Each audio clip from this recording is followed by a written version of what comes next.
Hi, this is Joe again with another review, and this is really going to be my last review for 2018. So I'm going to get into more of that. So I want to wish everybody a happy New Year, all my subscribers, all my followers, all the people who watch my videos and stuff. Okay, now I'm getting to the meat of this video. The movie you're going to be reviewing on this particular video is the 1979 horror movie classic. One better time on New Year's Eve to review a horror movie, and it's a 1979 horror film classic, The Amityville Horror, starring James Brolin, Mr. Barbara Streisand for those of you playing at home, and Margot Kidder, who was just fresh off doing playing Lois Lane in the first Superman movie, which came out the year before. Of course, The Aminityville Horror is based on a book, which is also based on an actual real-life event. Now, for those of you who don't know, who don't live in New York City or New York City tri-state area, who don't not familiar with this thing, this is loosely based on a true story about about this house in Amityville, Long Island. And what happened was supposedly there was a guy who killed his whole family in one particular house that was haunted, and he was driven mad by the spirits in the house, or the ghosts in the house, and he takes a sawed-off shotgun and he nearly kills his whole family. So what happened was, after that, about a year later, a new family moves in, starring James Brolin, his new wife, who was married for about maybe 2 or 3 months, was played with Margot Kidder, and she couldn't look any hotter than she did in this movie. Which we're going to get into a little bit later, in a minute. And Margot Kidder's 3 kids. Because she was married before, I guess her husband died or got divorced or something. Her first husband got divorced or he died or something. And she remarries, she marries James Brolin's character, and they move into this new house, which has like an extra house in the back, and plus a boathouse. And they got such a great low deal on this thing, and the reason why they got such a sweetheart deal is because of the simple fact that the house is haunted. And of course, you know what? One of the tip-offs of this thing was that the priest was played by Rod Steiger, and I should mention that Rod Steiger was in this movie. Plus, Murray Hamilton, from Jaws and The Graduate, also comes in, also stars in this movie, and he plays a priest. And Rod Steiger plays Margot Kidder's priest, who she knows for years as a close personal friend. Not only her priest, but a close personal friend as well. Comes to the house to bless the house, and all of a sudden gets violently sick. And that's because the spirits of the house, the ghosts in the house, almost drove him to the point where he gets sick. And when he does research on it, does a prayer over the house, once I got to 3/4 of the way through the movie, he goes blind, he goes crazy, basically. Rod Steiger character. And of course, little by little, they know this crazy thing. Margot Kidder and James Brolin's character, they know those little things that go crazy. There's one particular scene when the window opens and closes by itself. And at one point, the window closes on one of the kids' hands, almost crushed to death. Thought that maybe the window broke his hand and took the kid to the hospital and never broke a bone in his hand, which was weird. And all this crazy weird stuff. And the dog in the house was James Brolin has a dog. It was fixated in this one particular spot in the basement. And he found out that that's where the spirits were, in that spot. It's like a gateway to hell type thing. And the more research, it's going to be Margot Kidder does research, James Brolin also does research in the house, and they find out that, hey, all this crazy shit's going on in this house. And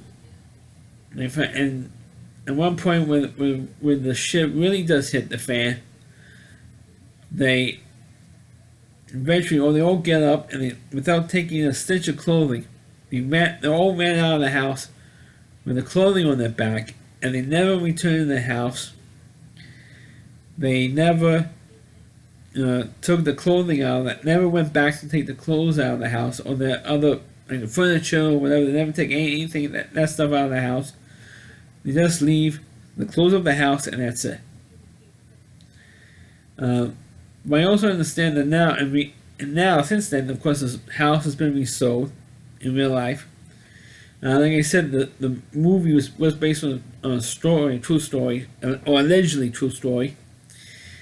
And of course, since the popularity of this movie, and it is a popular movie, even though most people give like 2.5 stars, maybe 3 stars, depending on the critics, they changed the address of the house. They like reversed the numbers of the house because, like I said, because the movie was a popular movie. It was constantly shown like during the 80s. They made, I think, a couple of sequels of the Aminityville Horror, including one, the Aminityville Horror in 3D. So and they kept the numbers in the house for a couple of years, and it became such a hassle. And what they did was they changed the order of the numbers of the house, so that people would look for the house and not actually find it, even though they go right past it, because the numbers were changed. Or the order of the house changed the actual physical street address of the house, so that so they wouldn't get harassed by fans of the movie or people who want to do research on the actual Aminityville Horror.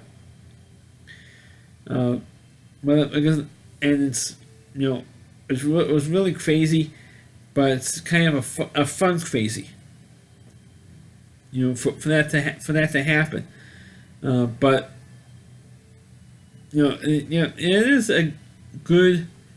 I mean, it just saw it for the first time this last night, just the other night, and I thought it was a good movie. And I thought it was a good horror film.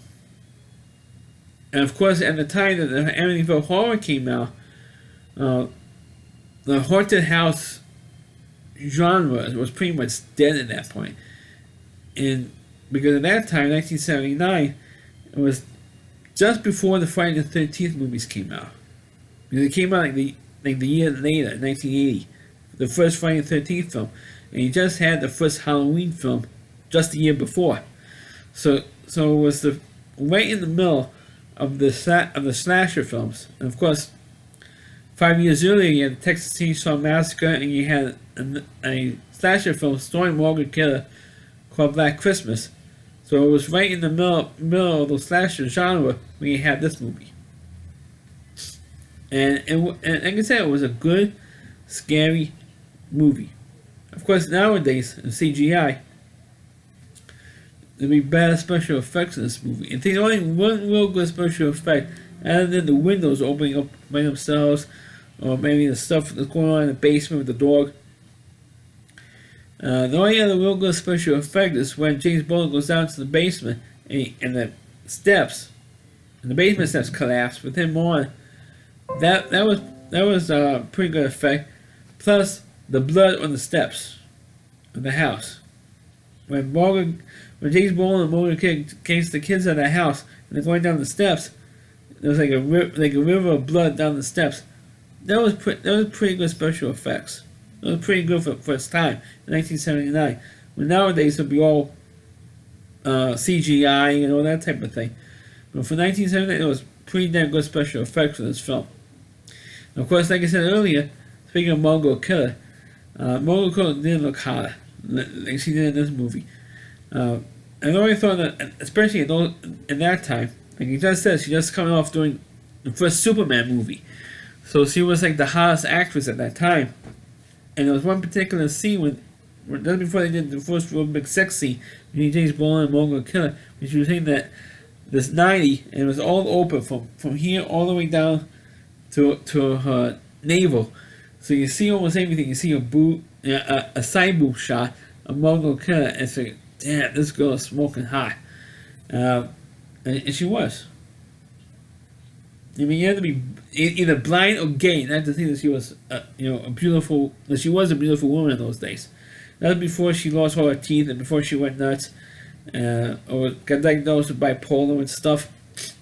And of course, no, she has since passed away. I think a year ago in 2017 she passed away, and I still feel bad that she's no longer here with us. And I mean, other than Superman films, this is one of her better roles. I mean, other than playing Lois Lane, she was damn good. Not only damn good, but she was also smoking hot in this film as well. And I like this. I actually liked it. I didn't expect to like this movie because it is kind of slow paced. It is slow paced, and you might get bored at one point because it is slow paced. But I actually like the movie, so I do recommend the film. And like I said, this is going to be my last video for 2018. So once again, I would like to wish all my viewers and stuff, all my subscribers, a very happy New Year. And I do hope I continue to do more of these videos in the next year. And I hope I can continue doing these movie reviews. I hope so. I know what I have planned for the new year in terms of videos. I always improvise these videos, as you probably could tell. I improvise these videos a lot, but I do like doing them. I do like reviewing these films, to do these videos and stuff, and see how it goes. And today I expect to have over 1,000 videos on my YouTube channel. It's only because of you guys, encouraging me or stuff, or do material. That's fun. That's fun to do. It's fun to do these videos. Once again, I wish everybody happy and healthy New Year. As I close this video from a review of the Aminityville Horror, please click on the video. Please rate my channel. Please forward this video to your Facebook pages. Alright. You can check all my videos. My YouTube channel at rowdyc.com. So WDY, then C.com. On the homepage of my reviewer, Christine Moore. And please check out all of his videos on his website as well. Thanks for watching. Catch you next time.